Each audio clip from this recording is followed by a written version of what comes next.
I'm Mason Mount. You're listening to the London is Blue podcast.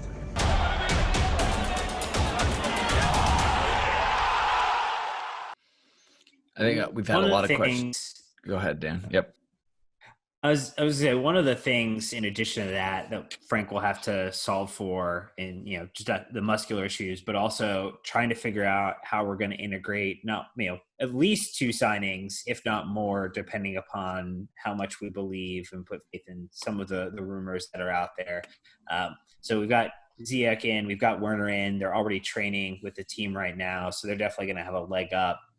How challenging is that part going to be? Is it going to be more, in your mind, Grant, the experience that these players already have at an international and kind of top league level that they'll be able to integrate in quickly, or that you would expect Lampard to maybe ease them in to the start of what's probably going to be an off to the races Premier League season once again?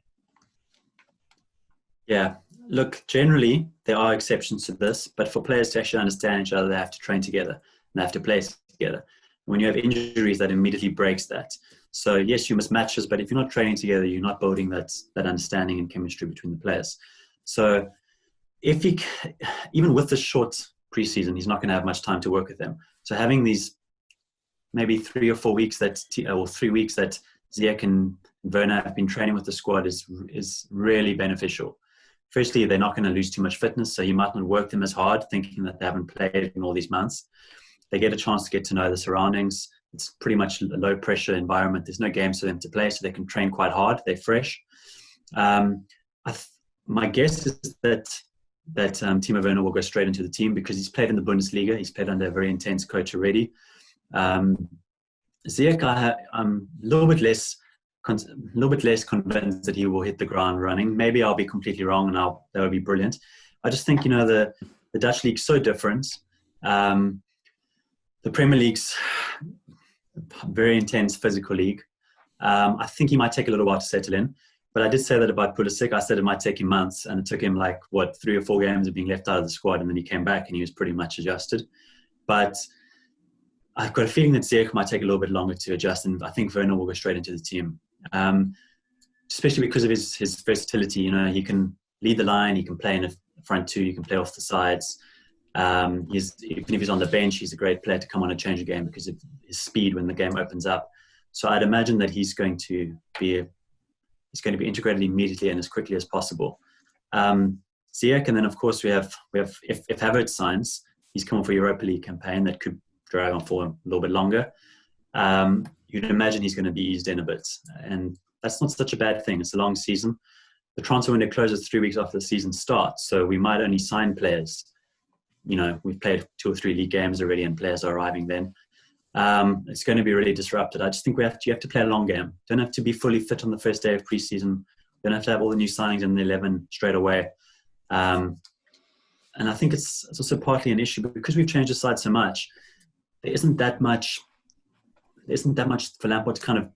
Obviously, there's a lot to build on, but he can't sort of just be like, let's stick with the same 11 and just put these other players, slowly into the side because we don't have a settled 11, and we could have different backline, we could have a different goalkeeper, we could have a different midfield setup. Everything could be different, so we're not necessarily even going to be able to build that much on what we've done this year. We might even have another, transitional season, as they say, and it might take a few months to click. Who knows? I think one of the last points I would make is next year is going to be in a really tough, borderline shit show scheduling scenario, right? Because you're already starting late. I think the league wants to end around the same time, if not earlier, due to potential Euros heading into next summer. And you're going to have a ton of international breaks in the middle of all this stuff. So if squad rotation wasn't already a point of concern or an issue, you would have to imagine with a more condensed kind of season schedule, maybe more akin to what we've seen since the Project Restart timeline, it's going to be imperative that Lampard gets the rotation right next year, because if not, I mean, you can already see that there are burned out legs from the last 2 months. If you extend that and apply it over the, 8 or 9 months of a season. That's going to be really, really tough. Yeah, and look, actually, in many ways, it's not that different to Mourinho's, disaster season, because he won the league. Yeah, he won the league, and he had 6-week preseason for that season, and then the next year, a lot of players were playing internationals, and we had a 3-week preseason. Players came back not in the best shape, and he worked them really hard in a short period of time, and we started the season just looking in terrible physical shape. Some players, I will say, didn't look after them themselves that well. Hazard and Costa came back carrying extra weights, but you're kind of always playing catch up. And I just think it's not that important to take like 10 days off holiday, come back and start the season on fire. If we're going to just crash and burn after the mid-season break, whenever that might be, or after Christmas, I think it might be worth having slightly more of a break, coming back. Even if we start slightly slowly, let the signings integrate, and then make sure that we're actually from the third or fourth game, we're ready. Use that. I'm not saying write off results, because you can never do that with Chelsea, and it's hard to catch up when you fall behind. But I just mean not, go kind of balls to the wall straight away, and we end up with loads of injuries, and then we drop points later on because we're scratching a team together. It's going to be very difficult. It also doesn't leave much time for the coaches to reflect on the muscle injuries and see if there's something they can adjust. There's certain players they can protect differently. So I get the feeling it will continue in the same vein with injuries, sadly.